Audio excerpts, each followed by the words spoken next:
Good morning, guys, and welcome to the podcast. I have Maria Chapman for us today, and she is a entrepreneur, and she's going to talk to us all about ghostwriting and talking about for the audience. Let's write words that change the world. So I'm really happy to have her on, and she is the founder also of a nonprofit Journey to Success that provides business coaching and startup services to folks disabled in mid-career. So I'm really happy to have her on and discuss. So Maria, welcome. Thank you. Thank you. I'm happy to be here. Yeah, briefly introduce yourself and how you got started, and we'll dive right into the work that you're doing. Sure. My name, again, is Maria Chapman. I own Connected Ghostwriting. We are an agency that writes primarily in the mental health and social justice sectors. And we started officially as an agency in 2022, but I started writing professionally in 2019 after I was medically retired from my teaching career due to a neuromuscular condition. And so lost the career I was used to and had to pivot. And with entrepreneurship, if you find a skill that you're good at that other people don't like to do, it's a pretty good in, right? So went with writing, and the nonprofit Journey to Success that just launched in December of 2024 is taking my experience and my network and leveraging it to help other people pivot in a similar way. Interesting.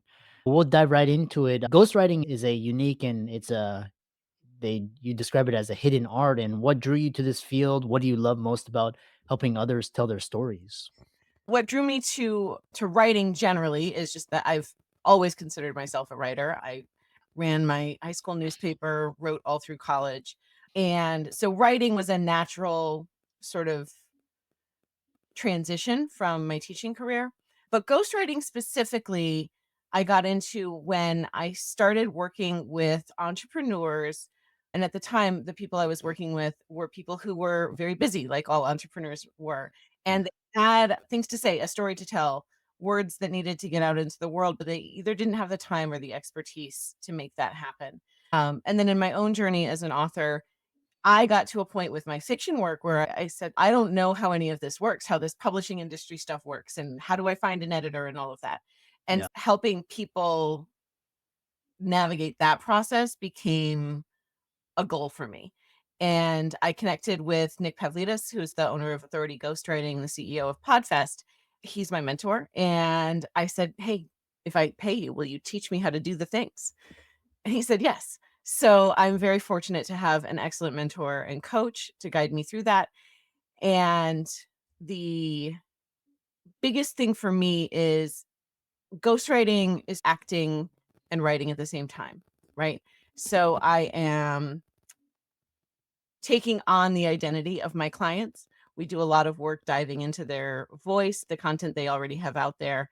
We do interviews for every chapter we write, every website we create, every blog article we write, and we're really writing as them as opposed to writing as ourselves. hmm Interesting.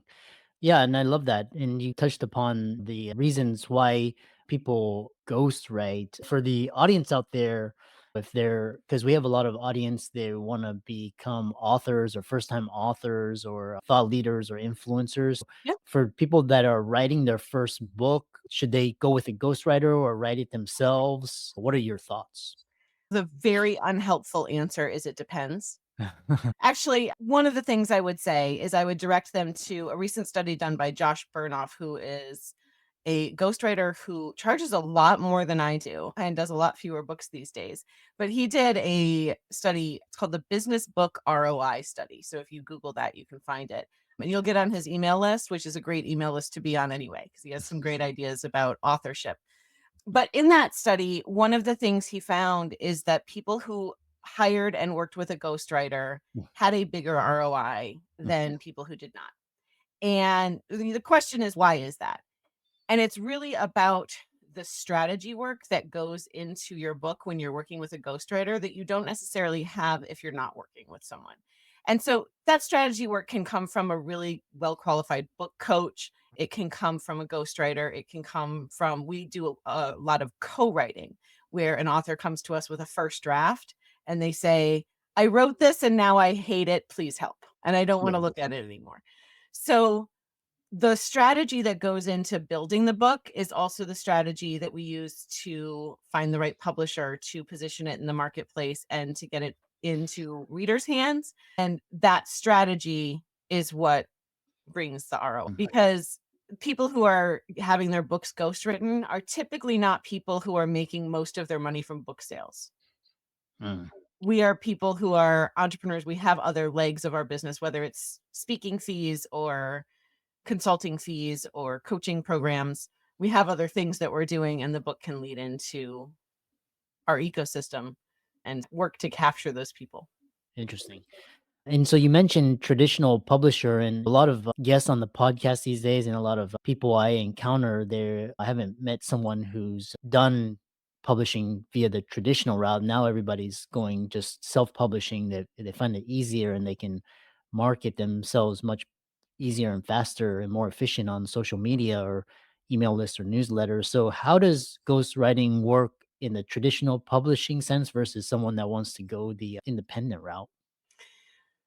So I've worked with authors that do self-publishing, hybrid publishing, and traditional publishing, and I have relationships with all three types of publishers. Makes me uniquely positioned to answer, I think. And again, the very unhelpful short answer is it depends on who you are as to which option is the right one for you. I have a book coming out that's a partner to our nonprofit. It's coming out late fall or early winter, and it's being published with Morgan James. Now, I like Morgan James because they are a traditional independent publisher, which means they act as a traditional publishing house where you don't pay them a fee for their service, but they also have the broad distribution that a traditional publisher has. So the book can easily land in a Barnes and Noble, for example. And that was attractive to me for this particular book. And so if bookstore distribution is important to you, a traditional or a hybrid publisher is really the best route for that. The hybrid publisher I work with most often is Publish Your Purpose. Jen Grace is the owner, and they do a fantastic job for authors. Hmm. That's a fee for service publisher. And the thing about hybrid is you retain all the rights and royalties for the book, right? Just like self publishing, which for the entrepreneurial minded author can be really important.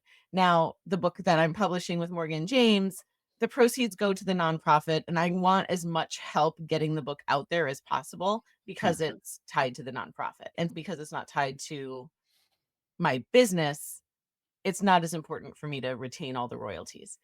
And the other way that I caution authors when they're looking into the different routes is with traditional publishing, you often give up a lot of creative control. Now, that's not the case with a boutique publisher like Morgan James, but it can be true for larger publishers. And I like entrepreneurial authors to be careful about that because it's your ideas, right? It's your framework, it's your trade secrets. And maintaining that creative control can be really important. Yeah. Yeah, I love the idea of for the entrepreneur control and especially your content. The best advice someone ever gave me was control your content. And so, which leads us me into my next question is given this control of content, for example, I meet a lot of podcast guests, they guest on like thousands of shows. And then one of the, they do get exposure. It's not as much work, but they don't own or retain the rights to that content as opposed to the brand that's pushing that content out. As a ghostwriter, so one of the best pieces of advice is as opposed to being a once you get your footing as a podcast guest, people transitioning into becoming a podcast host or creating their own podcast so that they can control. And so as a ghostwriter, you're helping people write all these books, but you never what if people that crave the limelight or spotlight and a lot of your work is anonymous? How do you feel about that? So I feel fine about it is the real answer. And what I would say is if someone is looking to go into ghostwriting, make sure you're charging enough that you feel okay about not getting credit for the work. But Yeah. the other piece of it is that the words that I'm publishing for my clients, they're not my ideas and they're not mine in the same sense that the book I'm publishing with Morgan James is, right? It didn't come from my soul. It didn't come from my work, my experience. I'm just taking someone else's ideas and experience and tying them up with a pretty bow. Mhm. Yeah.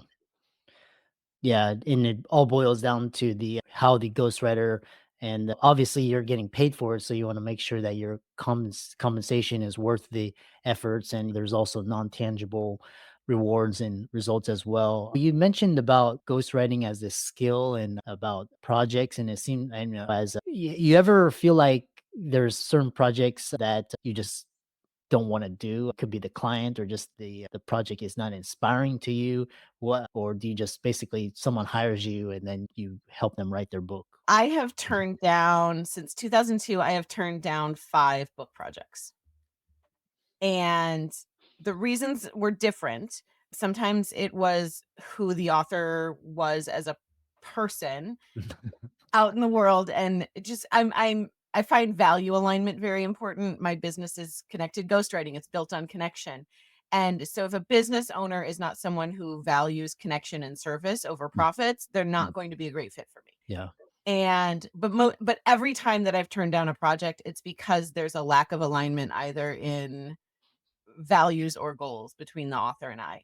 And in that case, I typically will refer them to someone else in my network who might be a better fit because I'm part of a ghostwriter mastermind group. So I have other people in my network I can refer out to. And a follow-up question I have for you is, because a lot of entrepreneurs these days, especially when you're getting started out, you basically you take on projects and work because it pays the bills, it feeds the family, puts a roof over your head, and then after a certain while, it's like you work on the projects that you resonate with. And so for the early people that are interested in becoming ghostwriters, they want to use this skill. Is that the recommended route, or is it just basically saying no, being very specific and saying the power of no? I would say when you're wavering on a project, it's important to ask yourself if a better aligned project comes up and you have to say no to it because you're already engaged in this one. How's that going to feel to you? Because there is always going to be another project on the horizon. Now, if it's the difference between putting food on the table and not, then probably take the project.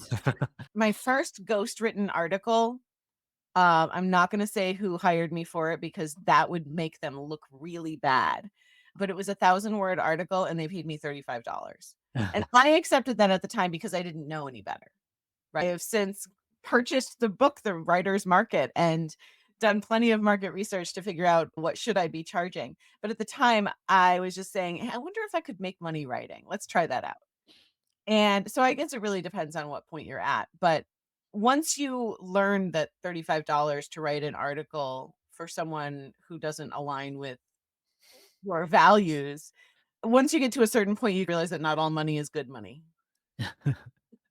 Yeah, yeah. Yeah, it's quite interesting, and plus they again, there we can go into this idea of creative control. So, next question I have for you is, what's the number one element? Is because you have to capture someone else's voice very authentically while weaving in your own creativity and expertise. And so, what is your process of capturing that essence? Is it feel, or just, I'm curious what your process is. So the first thing I do is obsessively consume any content the client has already put out.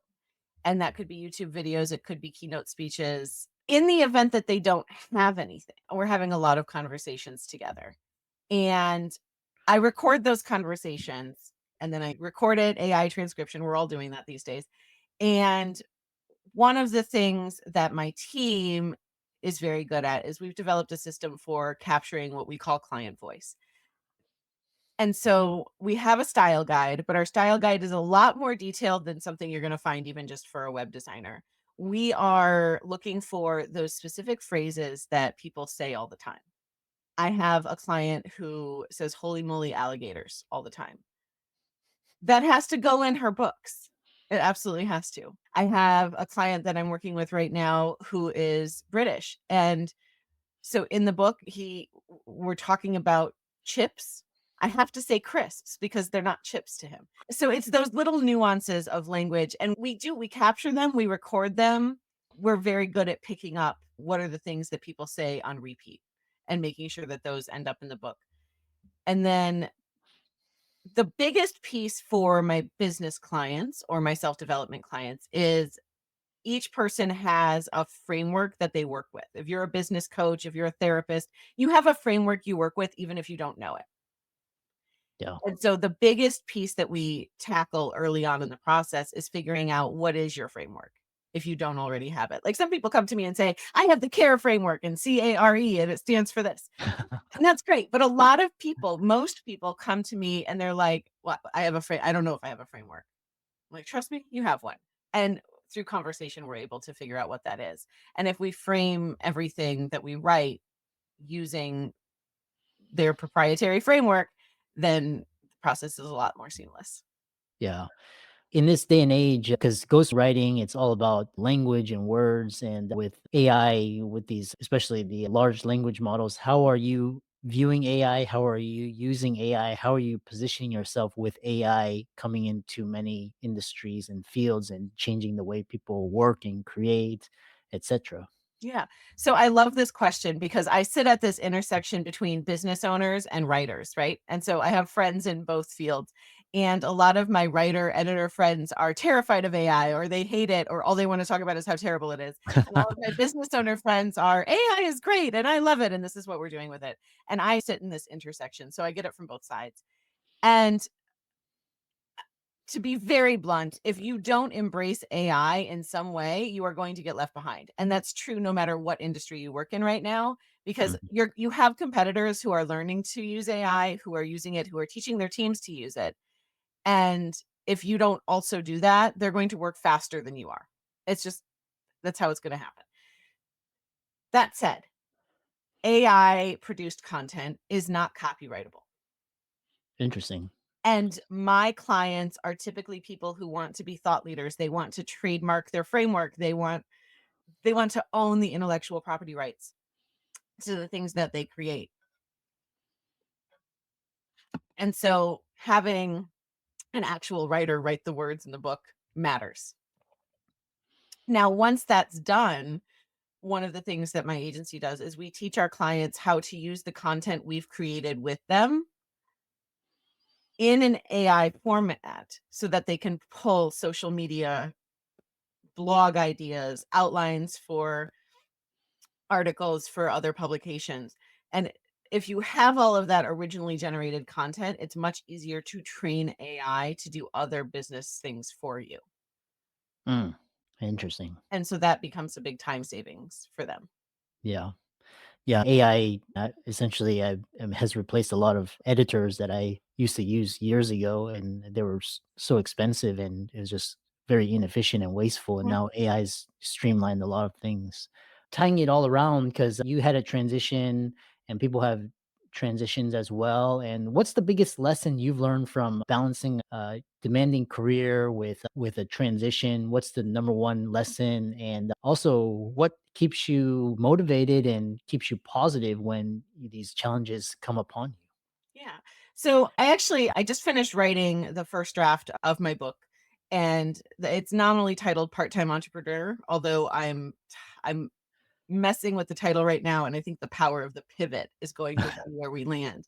Because when I finished writing the book, I went back and I wrote chapter 1 because I said, before we can even dive into creating a business when we're disabled, we first have to do the work before the work.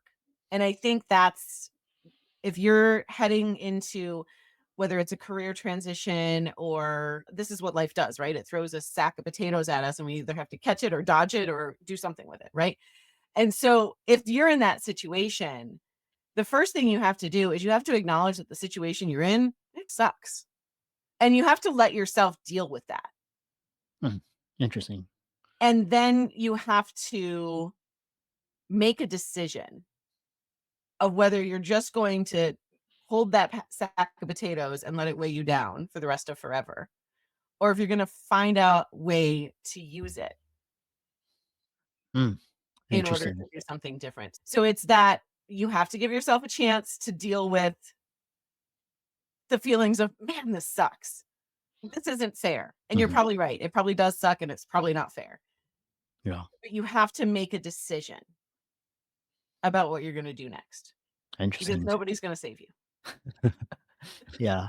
I was talking with another individual, and he was in the publishing, and he was changing in it, and he was saying you have to reinvent yourself and find ways to make yourself remain relevant. And now we face so many challenges, so much uncertainty, and like you said, nobody's going to come and save you. Obviously, not the government or no job or things like that. But interesting. So, how can people, if people actually wanted to contact you, connect with you, Yeah. learn more about ghostwriting, hire a ghostwriter, how could they do that? Our website is connectedghostwriting.com, so you can find information about us and our services there. And we're also on social media under my name, Maria Chapman, as well as Connected Ghostwriting. And the nonprofits around as well. So journeytosuccess.org and Journey to Success Project on LinkedIn, Facebook, and Instagram. Excellent. Again, I enjoyed talking with you. Great work, and thanks so much for coming on. Yeah. Thank you, Chris.